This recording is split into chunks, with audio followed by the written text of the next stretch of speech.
The banquet hall at the Thornfield Grand Hotel sparkled with opulence. Crystal chandeliers casting a warm glow over the gathering of London's financial elite. Everyone who mattered in Matthews and Sinclair Investments was there. Champagne flutes, clinking as my husband David accepted handshakes and congratulations.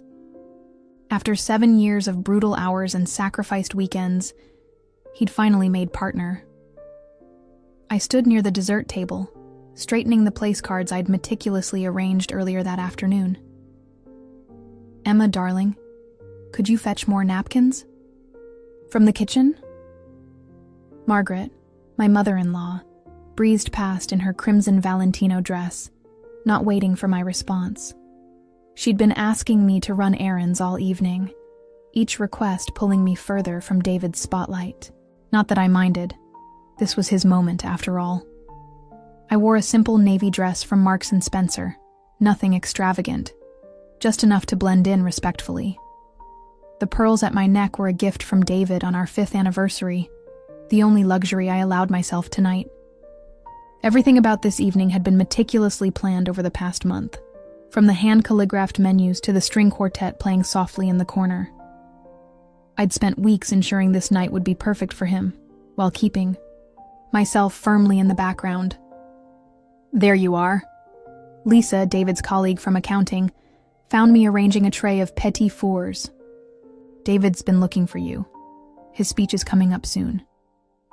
I wiped my hands on a napkin and smoothed my dress. "Thanks, I lost track of time." Lisa leaned closer, her voice dropping. "Margaret's been in quite the mood tonight, hasn't she? I saw her redirecting the photographer away from you earlier." I forced a smile. "It's her son's big night. She's just excited." That was my standard response. Polite deflection. What I wouldn't say is how Margaret had never accepted me into the family, how she'd spent the past 8 years subtly reminding me that a girl from Croydon whose parents ran a corner shop had no business marrying into the Matthews family. David came from old money, private schools, and family connections. I came from determination, state education, and night classes. The room quieted as the CEO of Matthews and Sinclair approached the podium. I found my way to David, who squeezed my hand before joining the executive team at the front table. His face glowed with pride, and I felt a surge of happiness for him. Whatever difficulties existed with his family, I knew what nights like these meant to him. He'd worked hard, and I was genuinely proud. "Ladies and gentlemen," the CEO began, "tonight we celebrate excellence." Margaret appeared at my elbow, champagne in hand, her lipstick perfectly applied. "You've done well with the arrangements," she whispered, though not unkindly. "The food is adequate." Coming from her, this qualified as high praise. "Thank you," I said. The caterer was quite accommodating. "Yes, well..." She sipped her drink. "I suppose you'd know about that side of things." The familiar sting of her implications settled between us. I'd worked in catering during university, one of 3 jobs I juggled while earning my degree. Margaret never failed to reference my service industry past, as if reminding not just me, but anyone in earshot that I'd once worn an apron and carried trays. The speeches continued, colleagues sharing anecdotes about David's dedication and business acumen. I clapped at all the right moments, my smile genuine despite the tension radiating from my mother-in-law beside me. "And now," the CEO announced, "a few words from our newest partner." David approached the microphone, confidence emanating from his tailored suit and easy smile. My heart swelled. Despite everything, moments like these made the difficult family dynamics worthwhile. He thanked his mentors, colleagues, and the firm's leadership. Then, his eyes found mine. "Most importantly, I want to thank my wife, Emma." His voice softened. "Without your support, your patience, and your unwavering belief in me, none of this would have been possible." A smattering of applause followed, and I felt my cheeks flush. Margaret stiffened beside me, her smile tightening to a grimace. After David's speech, guests mingled more freely, the formal portion of the evening giving way to relaxed conversation and dancing.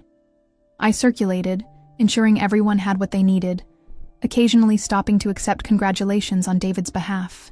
When he was caught in conversation elsewhere, "You must be so proud," James Porter, one of the senior analysts, commented as I refreshed his drink. "Incredibly," I agreed. "He's worked so hard for this."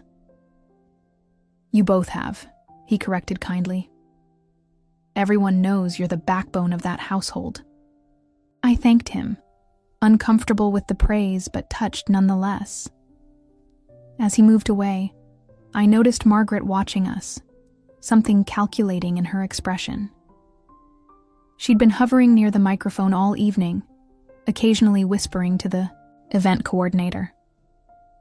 Something in her demeanor made me uneasy. A sixth sense developed over years of navigating her subtle hostilities. The night progressed, and I began to relax. Perhaps I'd misread her intentions.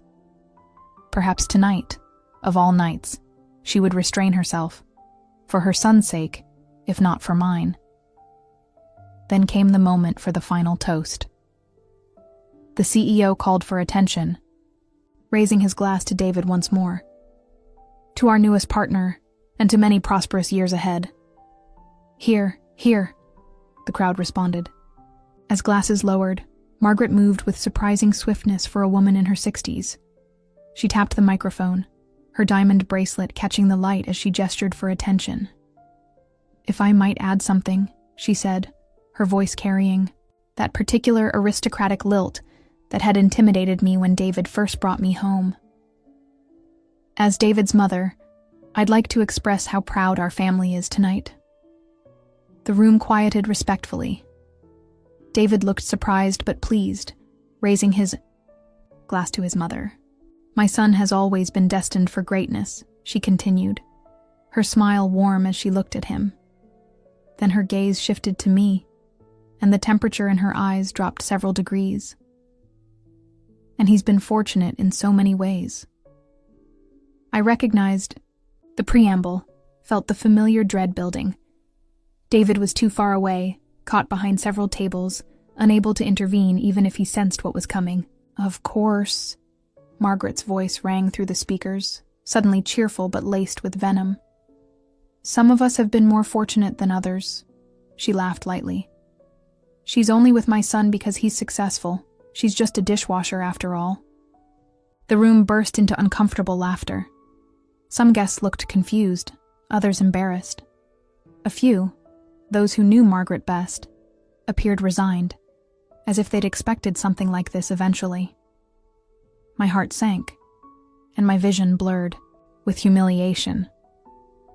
The smile on my face wilted as every eye in the room turned to me, some amused, others awkwardly sympathetic.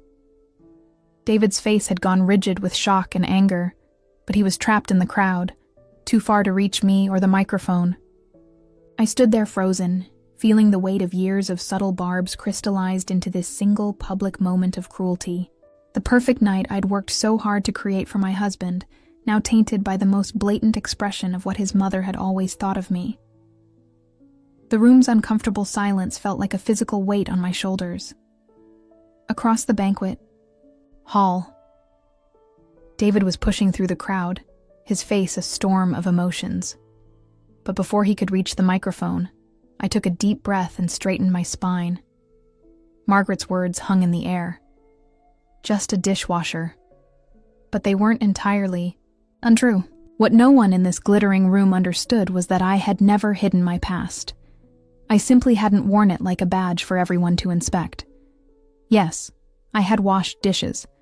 I'd also waited tables, cleaned hotel rooms, and stocked shelves at Tesco. During night shifts, I'd done whatever honest work would pay the bills while pursuing something more. I grew up in a modest terrace house in Croydon, where my mother cleaned houses for the wealthy in Kensington, and my father repaired shoes in a tiny shop near the train station. Our dining table doubled as my study desk, where I'd work into the early hours while my parents slept. They'd immigrated from Manchester in search of better opportunities, carrying nothing but hope and a relentless work ethic, qualities they instilled in me from childhood. You all right, love? It was Susan from HR, suddenly at my side with concern etched on her face. I recognized the pity in her eyes, and it almost hurt worse than Margaret's cruelty. I'm fine, I assured her with a smile that didn't quite reach my eyes. Nothing I haven't heard before. That was true enough. After I'd met David at a charity function where I was serving drinks, Margaret had made it her mission to remind me of my place. When David brought me home to meet his family, she'd asked if I was comfortable dining at their table rather than serving it. When we announced our engagement, she'd wondered aloud if I'd be hiring a wedding planner or just doing it yourself since you've worked enough events. Every holiday, every family gathering, every milestone came with its subtle reminder that I didn't belong. David finally reached me, taking my hand and squeezing it hard. I'm so sorry, he whispered, his voice thick with anger and embarrassment. She's had too much to drink. I'll deal with her. I placed my other hand over his. It's okay. Let's not make a scene. The irony wasn't lost on me. I was the one comforting him after his mother had publicly humiliated me. What Margaret didn't know, what none of them knew, was that my days of washing dishes were far behind me. After completing my business degree through night school, I'd continued my education online, earning certifications in data analytics while working administrative jobs. Even when I met David, I was juggling 3 positions and studying late into the night. He'd admired my determination then, bringing me coffee during late-night study sessions and quizzing me before exams. As our relationship developed, I'd worked harder to improve myself. Not for David, not for his family, but because I'd always been driven to achieve more than what was expected of me. I never wanted to rely on anyone, especially not my husband. While Margaret saw me as a gold digger who'd landed a successful man, the truth was I'd insisted on paying my own way through most of our relationship, even refusing to move in together until I could contribute equally to the rent. The party continued around us. The incident with Margaret quickly papered over with forced laughter and a hasty redirection from the event coordinator. Some guests averted their eyes when I passed. Others offered sympathetic smiles or squeezed my arm in silent support. I maintained my composure, helping David navigate the social obligations of his new position. I'd become adept at wearing a mask in these situations, showing nothing of the hurt or anger beneath. Don't let her get to you, David murmured as we accepted congratulations from the board chairman. She's just jealous because everyone loves you more than her. I smiled at his attempt to comfort me but said nothing. David never fully understood how deeply his mother's disapproval affected me. To him it was just Mum being Mum, her snobbery, something to be tolerated rather than confronted. He'd grown up with her casual cruelty, becoming somewhat immune to it. What he failed to realize was how her behavior had shaped my experiences in his world. The raised eyebrows when I used the wrong fork, the conversations that halted when I joined a group, the invitations that somehow never extended to both of us. What none of them knew, not even David, was that for the past 2 years, I'd been working remotely on a confidential project with Horizon Analytics, a strategic division of Global Tech Systems, one of the largest tech firms in Britain and, coincidentally, the parent company behind Matthews and Sinclair Investments. I'd started as a data analyst, but my innovative approach to predictive modeling had caught the attention of senior leadership. Gradually, I'd risen through the ranks, taking on more responsibility while maintaining absolute discretion about my role. I hadn't shared these developments with David, partly because of confidentiality agreements, and partly because I'd learned early on that in his world, boasting invited scrutiny. His family had taught me that lesson. Whenever I'd mentioned an achievement, Margaret would find a way to diminish it. Got a promotion? Oh, how nice. Is that a management position? Completed a certification? Online courses are so convenient for people who can't attend proper universities. Her backhanded compliments had taught me to keep my successes close, protected from her diminishing gaze. My position at Horizon wasn't just stable, It was powerful. I led a team developing analytics systems that were revolutionizing how investment firms like Matthews and Sinclair evaluated market opportunities. My algorithms had already saved the company millions, though few knew who was behind them. I worked under a project code name, my actual identity known only to the executive team. As David and I circulated the room, I spotted Margaret holding court with several of the firm's senior partners, her laughter too loud, her gestures too animated. She caught my eye briefly and lifted her champagne glass in a mock toast. I nodded politely and turned away. "Mr. Matthews, Mrs. Matthews." A server approached, looking slightly flustered. "There's a call for Mrs. Matthews at the front desk. They say it's urgent." David looked at me, concerned. "Who would be calling you here?" I shrugged, equally puzzled. "I'll go see what it is." As I made my way through the crowd, I felt Margaret's eyes following me. Perhaps she thought I was escaping, unable to handle the embarrassment she'd caused. Let her think that. The hotel's reception area was quiet compared to the banquet hall, the marble floors gleaming under soft lighting. The concierge directed me to a private office where I could take the call. "Emma Matthews speaking," I said, picking up the receiver. "Emma, it's Robert Chen." The familiar voice of Global Tech's CEO sent a jolt through me. "I hope I'm not interrupting anything important." "No, sir," I replied automatically, though my mind raced with questions. "We weren't scheduled to speak until next week's board presentation." Good. He paused. "I've been reviewing your final report on Project Nexus. Brilliant work, as always. The board is extremely impressed." "Thank you, sir." "In fact, we've made a decision regarding the regional directorship." Another pause. "We'd like to announce it tonight, if that works for you." My heart began to pound. The regional director position would put me in charge of all analytics operations for Northwestern Europe, including oversight of subsidiaries, like Matthews and Sinclair. "Tonight?" I repeated, my mind whirling. "You mean here? Now?" "We understand there's a celebration happening for one of the Matthews and Sinclair partners. Seems like the perfect opportunity, don't you think? Kill two birds with one stone." His tone was light, but I detected something else beneath it. Knowledge, perhaps, of my situation. Had Robert Chen somehow heard about what had just transpired with Margaret? It seemed impossible, yet the timing was too convenient to be coincidence. "Unless you'd prefer to wait," he added, when I didn't immediately respond. I thought of Margaret's smirking face, of the pitying glances, of 2 years working silently while being treated as nothing more than a fortunate gold digger who'd landed a successful husband. "No," I said firmly. "Tonight would be perfect." "Excellent. We'll be there in 15 minutes. Sit tight." As I replaced the receiver, a strange calm settled over me. For 2 years, I'd kept my professional achievements separate from my personal life, allowing Margaret and her circle to believe what they wished about me.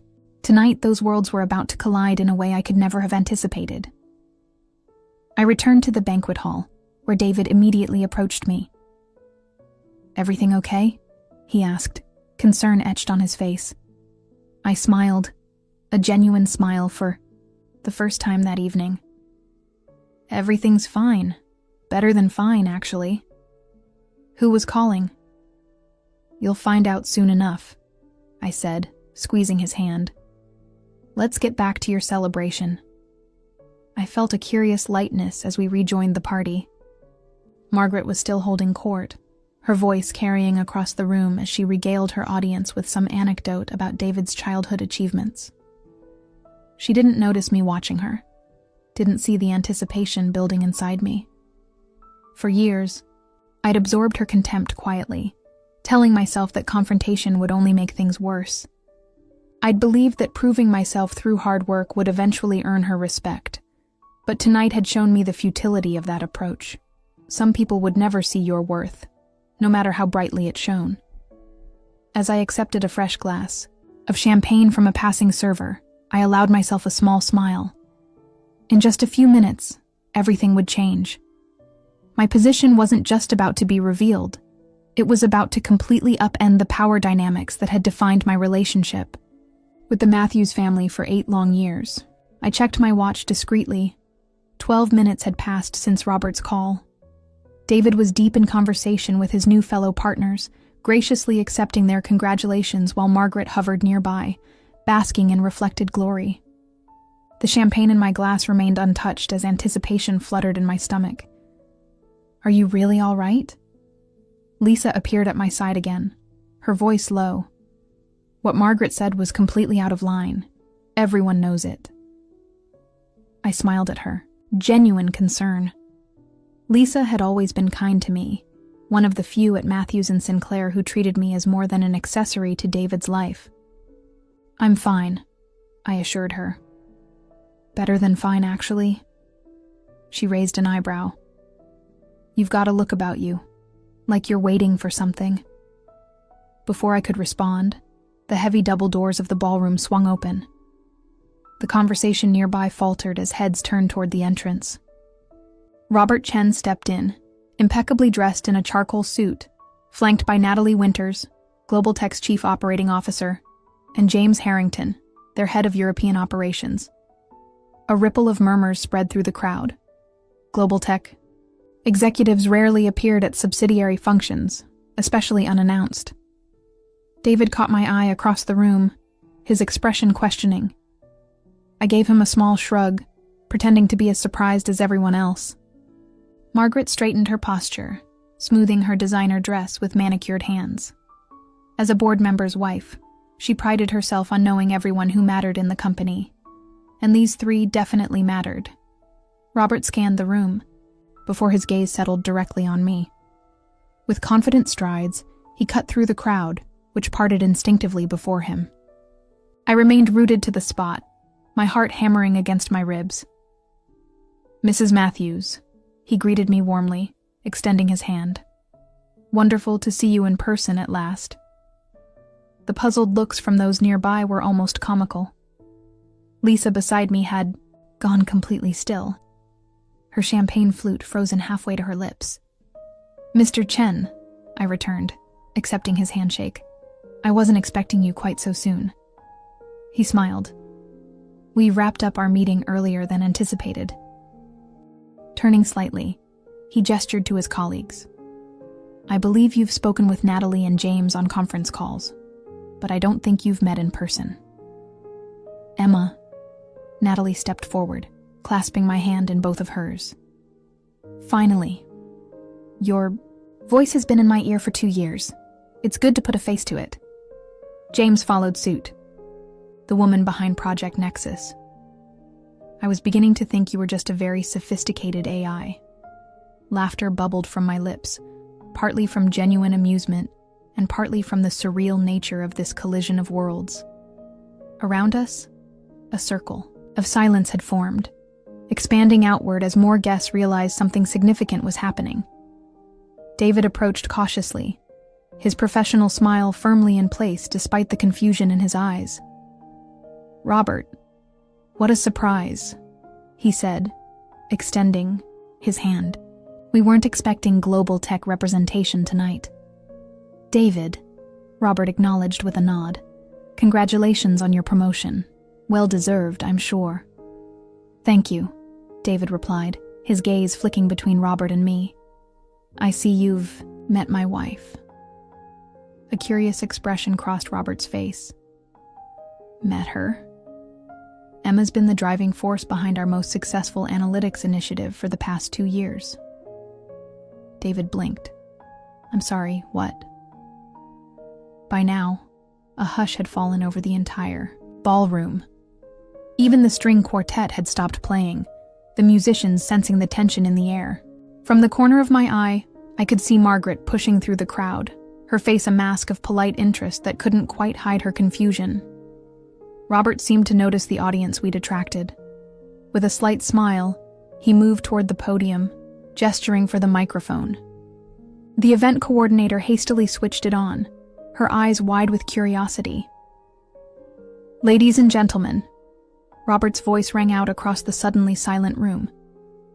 "I apologize for the interruption. I know this is a celebration for Matthews and Sinclair's newest partner," he nodded toward David, "and we at Global Tech couldn't be prouder of the firm's continued excellence." Murmurs of approval rippled through the crowd. Margaret had reached us by now, positioning herself beside David, her hand possessively on his arm. Her eyes darted between me and the Global Tech executives, calculation evident in their depths. "However," Robert continued, "I couldn't pass up the opportunity to make an announcement of our own tonight." He paused, his gaze sweeping the room before landing directly on me. "As many of you know, Global Tech has been implementing a revolutionary analytics system across all our subsidiaries, including Matthews and Sinclair. What you may not know is that this system, codenamed Project Nexus, was developed and led by one remarkable individual." The crowd shifted, executives glancing at one another, clearly trying to recall if they'd heard about this project or its leader.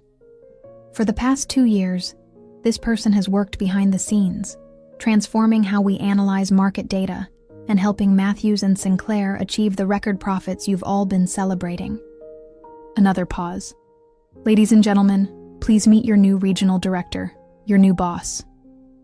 Then Robert pointed directly at me. Silence. Absolute, paralyzing silence. My mother-in-law's jaw dropped. David stared, confusion giving way to shock. Some people blinked, unsure if they'd heard correctly. Others peered around, apparently expecting someone else to step forward. "Emma Matthews," Robert clarified, "will be overseeing operations for all Global Tech subsidiaries in Northwestern Europe, effective immediately." It was as if the oxygen had been sucked out of the room. I felt every gaze shift from ridicule to shock. The executives who'd been laughing at Margaret's joke earlier now looked stunned, their faces frozen in varying expressions of disbelief. Some tried to mask their surprise with forced smiles. Others looked away in embarrassment. Natalie gently nudged me forward. I moved to stand beside Robert at the podium, conscious of every step, of every eye following my movement. I didn't gloat. I didn't smile triumphantly. I simply nodded respectfully as I took my place. "Thank you, Robert," I said into the microphone, my voice steadier than I felt. "I'm honored by the trust Global Tech has placed in me, and I look forward to working with all of you in this new capacity."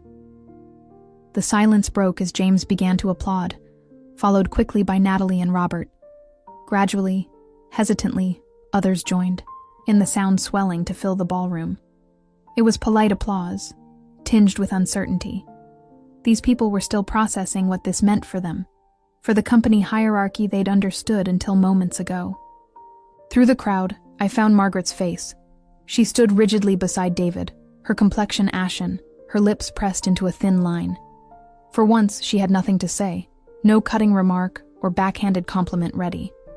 Beside her, David remained, motionless, his face unreadable. As the applause faded, Robert took the microphone again, smoothly transitioning into details about Project Nexus and its impact on Global Tech's growth strategy. I stood beside him, adding comments when appropriate, falling easily into the professional role I'd maintained separate from my personal life for so long. Throughout it all, I was acutely aware of David watching me, his expression cycling through, confusion, shock, and something that might have been hurt. I hadn't meant to blindside him, but the confidentiality agreements had been strict, and truthfully, I'd grown accustomed to keeping my professional achievements separate from the Matthews family dynamics. When Robert concluded his impromptu presentation, the room buzzed with renewed conversation, executives now scrambling to introduce themselves to me, business cards appearing as if by magic. I accepted them graciously, making brief small talk while scanning the room for David. He stood alone by the bar, Margaret having disappeared. To the ladies' room, perhaps, or possibly she'd left altogether.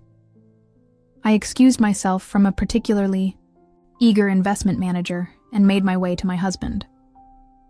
"David," I began, uncertain what to say now that the moment had arrived. He downed the remainder of his scotch before meeting my eyes. "Regional Director," he said flatly. "Of Global Tech." "Yes.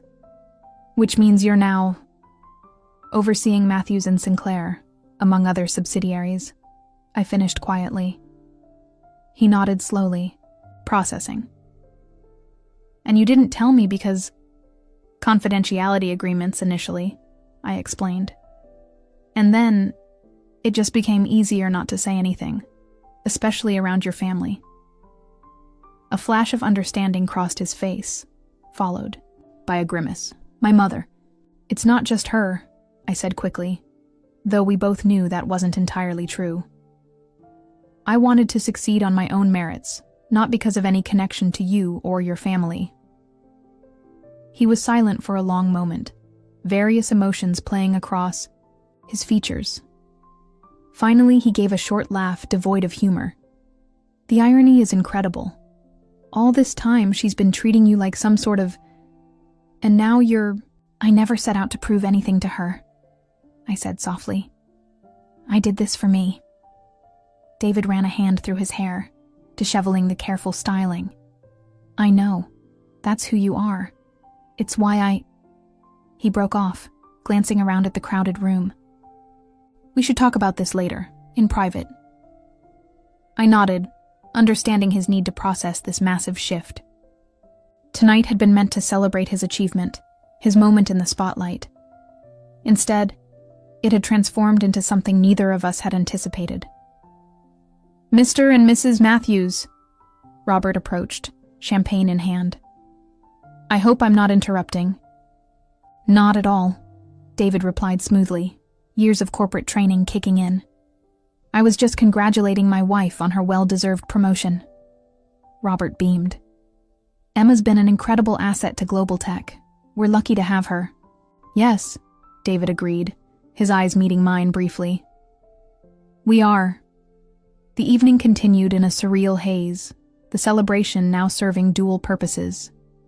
Executives who had barely acknowledged me earlier now sought my attention, asking questions about Project Nexus and my vision for Global Tech's European operations. Through it all, I remained composed, neither gloating nor apologizing for my success.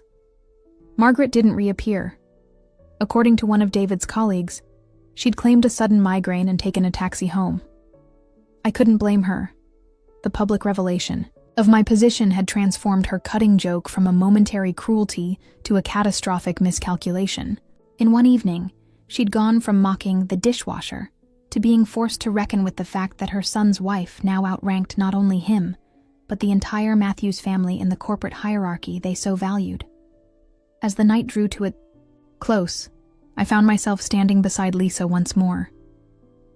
"You knew all along," she said, wonder and respect in her voice.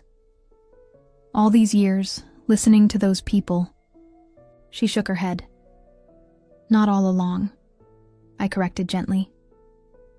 "But for a while, yes. And you never said anything, even when they treated you like..." "It wasn't worth the energy," I said simply. "I had more important things to focus on." She studied me for a moment, then raised her glass. "To the new boss," she said with a genuine smile. I, for one, couldn't be happier. I clinked my glass against hers, finally taking a sip of the champagne I'd been holding all evening. Its sweetness was perfect against my tongue. Or perhaps it was just that. After years of swallowing bitter remarks and forcing polite smiles, victory tasted particularly sweet. The remainder of the evening passed in a blur of handshakes, business cards, and hastily arranged meetings. Executives who'd barely acknowledged my existence an hour earlier now hung on my every word, their eagerness to establish a connection almost comical. I maintained my composure throughout, neither rebuffing their sudden interest nor calling attention to their previous indifference. David and I barely spoke as the crowd thinned. He circulated dutifully, accepting congratulations for his promotion, while fielding curious inquiries about my newly revealed position. From across the room, I watched him smile and nod, the perfect corporate husband, though I could see the tension in his shoulders. the slight strain around his eyes. "You've caused quite the stir," Natalie observed, appearing at my elbow with a fresh glass of water. She'd switched from champagne hours ago, always the professional. "Robert's enjoying it immensely." I followed her gaze to where Robert Chen was chatting with James Harrington and a cluster of Matthews and Sinclair executives, all of whom seemed eager to demonstrate their familiarity with Project Nexus, despite having shown little interest in the analytics initiative before tonight. "It wasn't my intention," I said quietly. Natalie raised an eyebrow. "Wasn't it?" When I didn't respond, she chuckled. "The timing was impeccable, Emma. Don't worry, your secret's safe with me." "There's no secret," I insisted, though even to my own ears the protest sounded weak. She sipped her water. "Well, intended or not, it's worked out rather well. Nothing establishes authority like a dramatic entrance." As the last guests said their goodbyes, Robert approached with James in tow.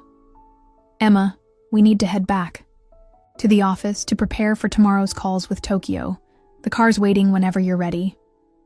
I glanced over at David, who was speaking with the event coordinator near the exit. "Actually, I think I'll go home with my husband tonight. There's a lot we need to discuss." Robert nodded, understanding in his eyes. "Of course.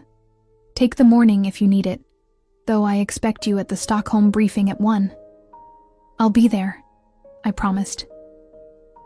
With a final round of handshakes, the global tech executives departed, leaving David and me alone in the nearly empty ballroom. The silence between us stretched uncomfortably as we gathered our things. The staff moved around us, clearing glasses and folding tablecloths, the evening's glamour rapidly dissolving in their efficient hands. "Your car is ready, Mr. Matthews," the doorman announced, breaking our standoff.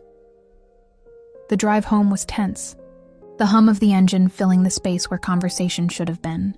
London slid by outside the windows, rain beginning to fall in a gentle patter against the glass, echoing the unshed tears I felt building behind my eyes. This wasn't how tonight was supposed to go. Not David's celebration, not my promotion announcement, none of it. "Why didn't you tell me?" David finally asked as we turned onto our street in Islington. His voice was quiet, controlled, but I could hear the hurt beneath it. "I wanted to," I said, watching raindrops chase each other down the window. "So many times. But there were NDAs at first, and then what?" He pulled into our driveway but made no move to exit the car. I turned to face him. And then it became easier not to. "Every time I achieved something in my career, your mother found a way to diminish it. Every step forward I took became something to be tolerated rather than celebrated in your family." "That's not fair," he protested, though without much conviction. "I've always supported your career." "Have you?" I asked gently. "You've tolerated it, David. There's a difference." He flinched as if I'd slapped him. "That's not true. When was the last time you asked about my work?" Really asked, not just to be polite. David opened his mouth, then closed it, unable to recall. We sat in silence for another moment, before he sighed heavily. "Let's go inside. I'm too tired to have this conversation in the car." Our home, a modest Victorian terrace we'd purchased 3 years ago, welcomed us with familiar shadows and the faint scent of the lavender candles I'd lit that morning. I switched on lamps as we moved through the hallway, dropping my clutch on the side table and slipping off my heels with a sigh of relief. David went straight to the drinks cabinet, pouring himself a generous whiskey. "Want one?" I shook my head. "Tea, I think. It's been a long night." As I filled the kettle, I could feel him watching me from the doorway of our kitchen, the ordinary domestic scene at odds with the evening's revelations. "Project Nexus," he said finally. "That was you all along." It wasn't a question, but I nodded anyway. The analytics system everyone's been talking about for months. The one that's revolutionizing how we assess market opportunities. That's been your work. Mine? And my teams? Yes. Your team. He laughed softly, no humor in the sound. You have a team. Of course you do. I turned to face him. Is that so hard to believe? The kettle clicked off, and I busied myself with the tea, giving him time to gather his thoughts. No, he admitted finally. Not when I think about it. You've always been brilliant. It's one of the reasons I fell in love with you. I never imagined you'd be working for Global Tech, of all places. My literal boss. I brought my mug to the kitchen table and sat down, gesturing for him to join me. After a moment's hesitation, he did. I didn't plan it this way, I said. When I joined Horizon Analytics, they were a separate entity. The Global Tech acquisition happened 6 months later, and by then I was already established in the project. It didn't seem relevant to mention who owned the company. And when it became relevant, when you realized you'd be overseeing Matthews and Sinclair, I sighed. By then it felt like I'd kept the secret too long. How do you casually mention over dinner that, oh, by the way, I'm about to become your superior in the corporate hierarchy? A ghost of a smile touched his lips. Fair point. Not exactly light conversation. We sat in silence for a moment. The rain pattering against the windows, the house creaking gently around us as it settled for the night. Your mother's face, David said suddenly, a genuine laugh escaping him. I've never seen her so shocked. Despite myself, I smiled. It was rather spectacular. She'll never recover from this, you know. Having her dishwasher daughter-in-law turn out to be the new regional director. It's her worst nightmare come true. The memory of Margaret's public cruelty surfaced, but strangely, the sting had lessened. I never wanted to humiliate her, I said truthfully. I just wanted to be respected for my own merits. Well, you've certainly achieved that. David sipped, his whiskey studying me over the rim of his glass. Everyone who laughed at her joke tonight will be scrambling to get into your good graces tomorrow. That's not why I do the work. I know. His expression softened. That's what makes you extraordinary, Emma. You never needed anyone's validation. You just quietly built something remarkable while the rest of us were posturing and politicking. The simple acknowledgement, free from his mother's influence, honest and direct, touched me more deeply than I expected. Tears pricked at my eyes, and I blinked them back. There will be talk, I said, redirecting. Office gossip. People will say I got the position because of our connection. David snorted. Let them try. Robert Chen doesn't make decisions based on nepotism. Quite the opposite. If anything, being married to me would have worked against you. It did. At first, I admitted. I had to prove myself twice over because of the Matthews name. His eyebrows shot up. They knew we were married? From the beginning?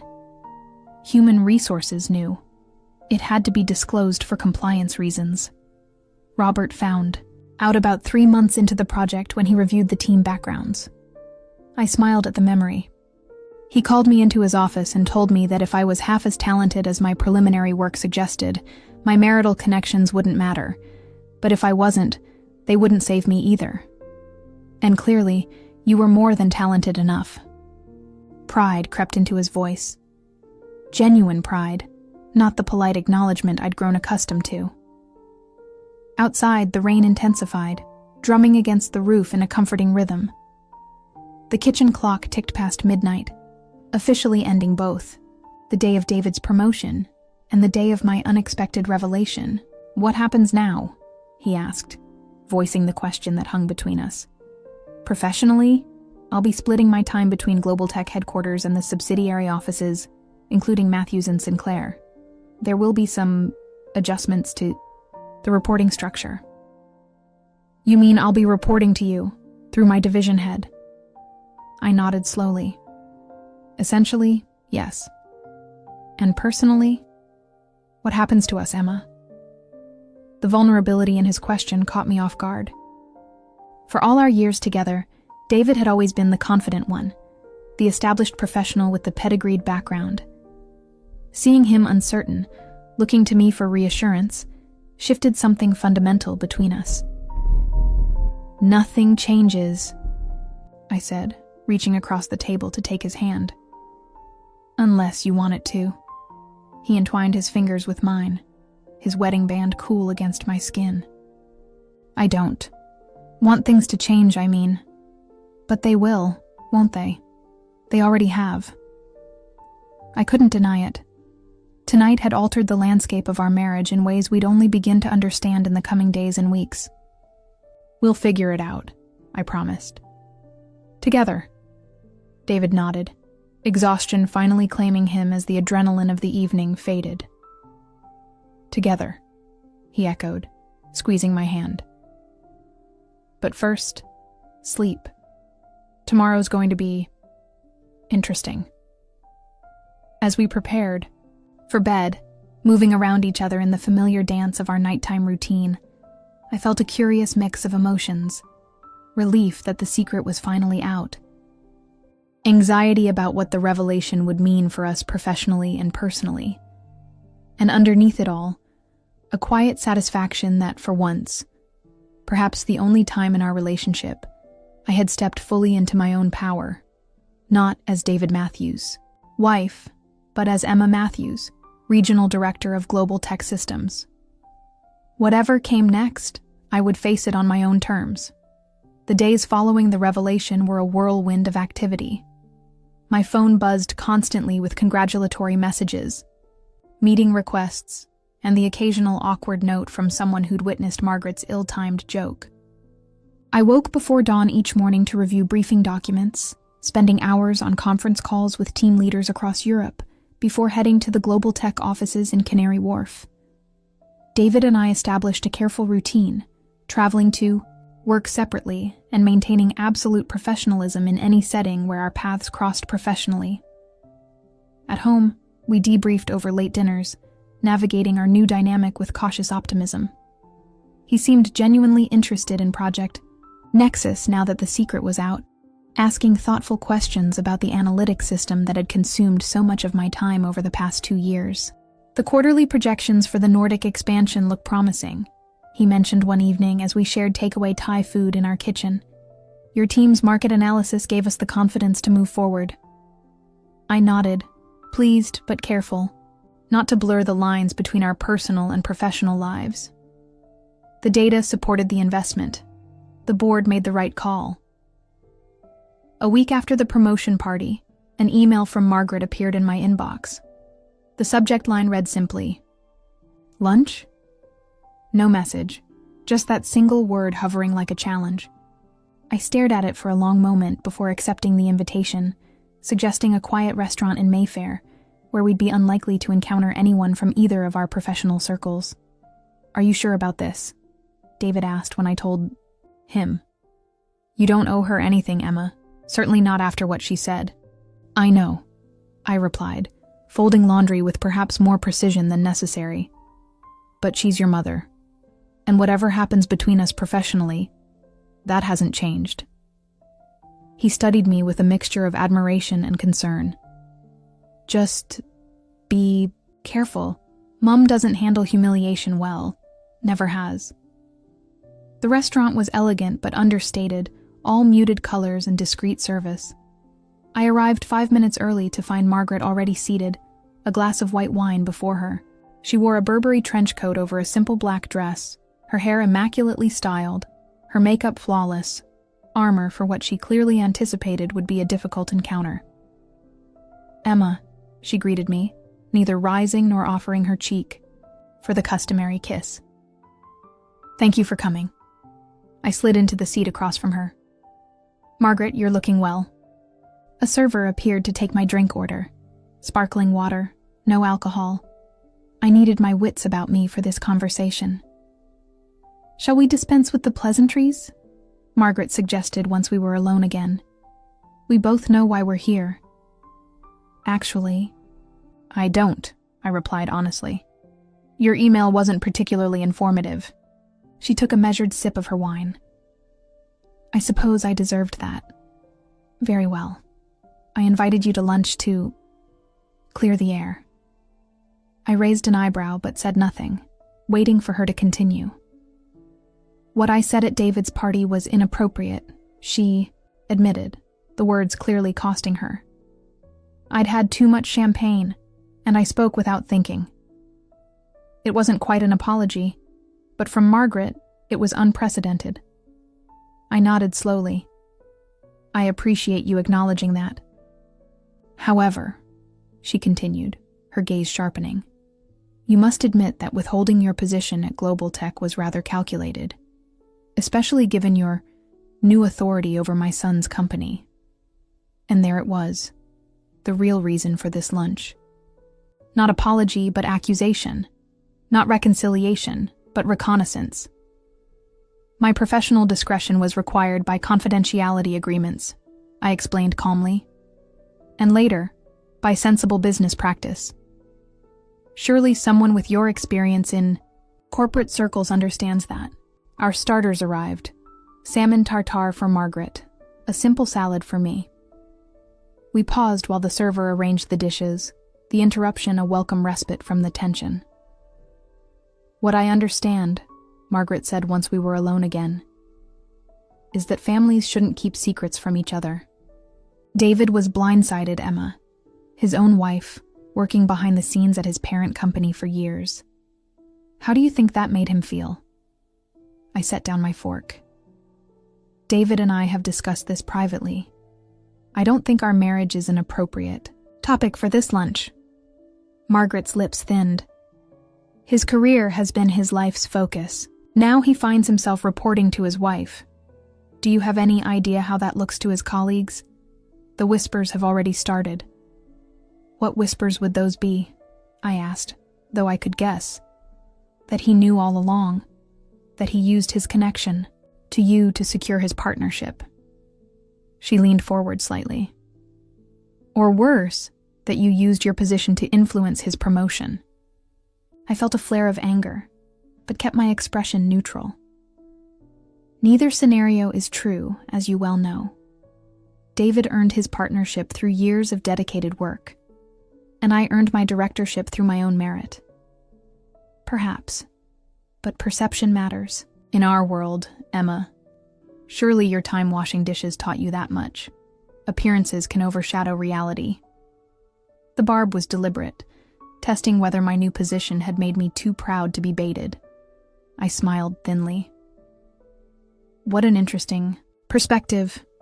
Tell me, Margaret, how have appearances been working for you lately? Has maintaining the proper facade brought you happiness? Security? Genuine relationships? A flush crept up her neck.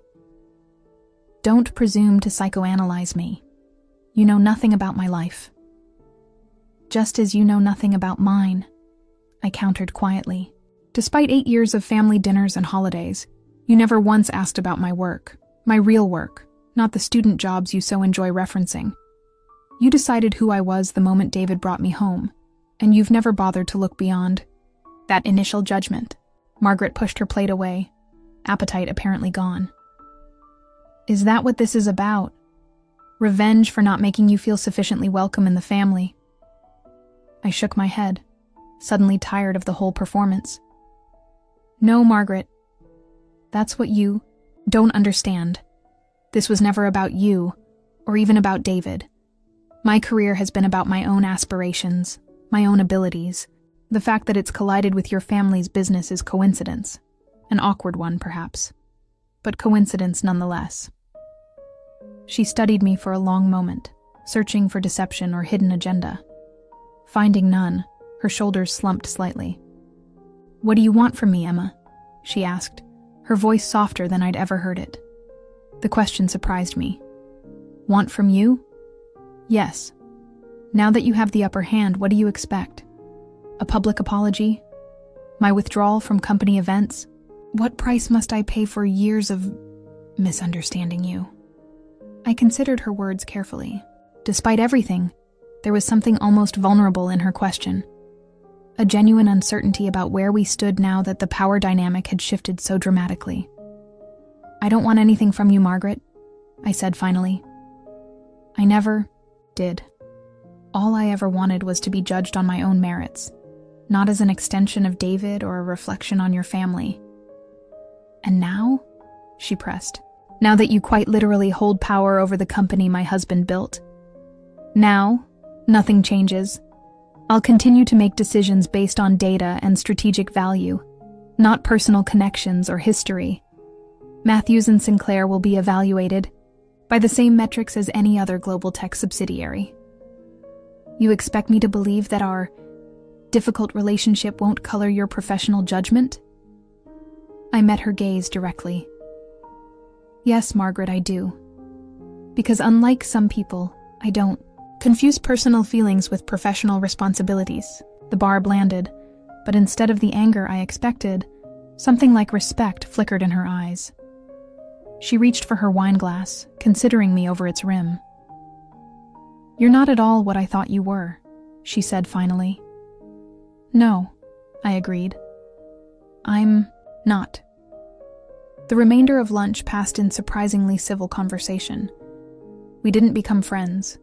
Too much history lay between us for that. But we established a tentative truce. By the time dessert arrived, Margaret had shifted from interrogation to something approaching normal conversation, asking questions about Project Nexus that showed genuine interest rather than fishing for vulnerabilities. As we prepared to leave, she hesitated, adjusting her scarf with unusual uncertainty. David's father is hosting a dinner next weekend. For some colleagues from Oxford. I'd like it if you and David would attend. The invitation was clearly difficult for her to extend.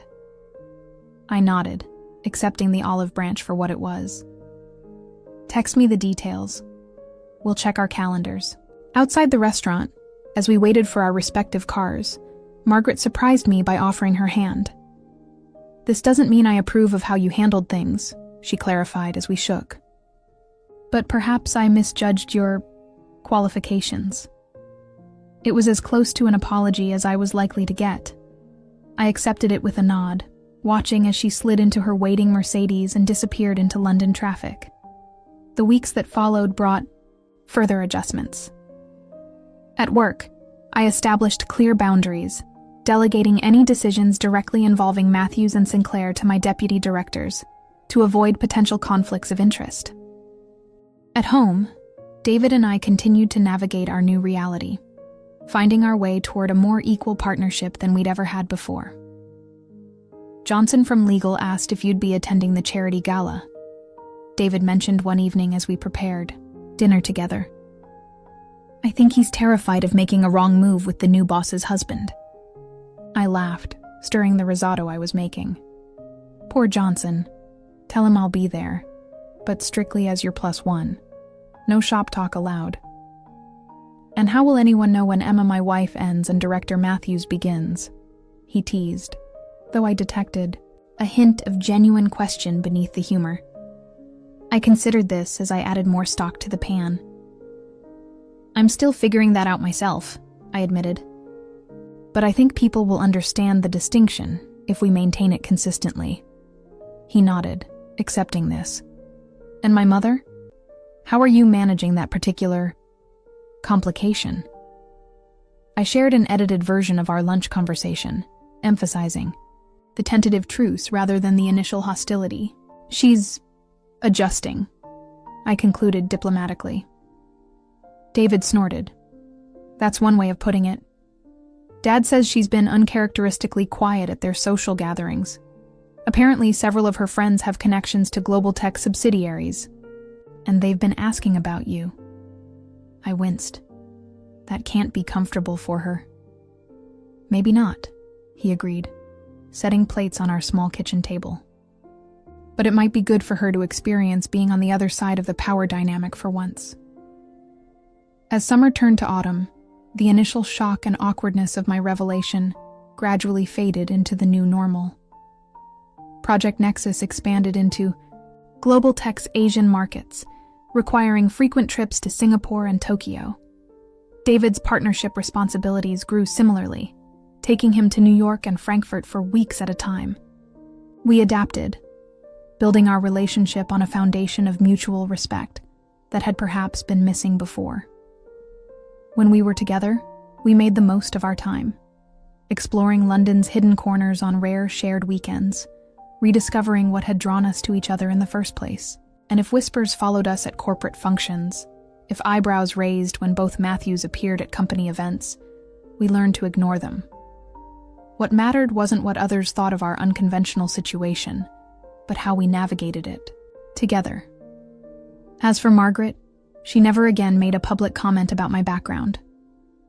The word dishwasher never passed her lips in my presence. Her silence wasn't exactly approval, but it was an acknowledgement. And for now, that was enough.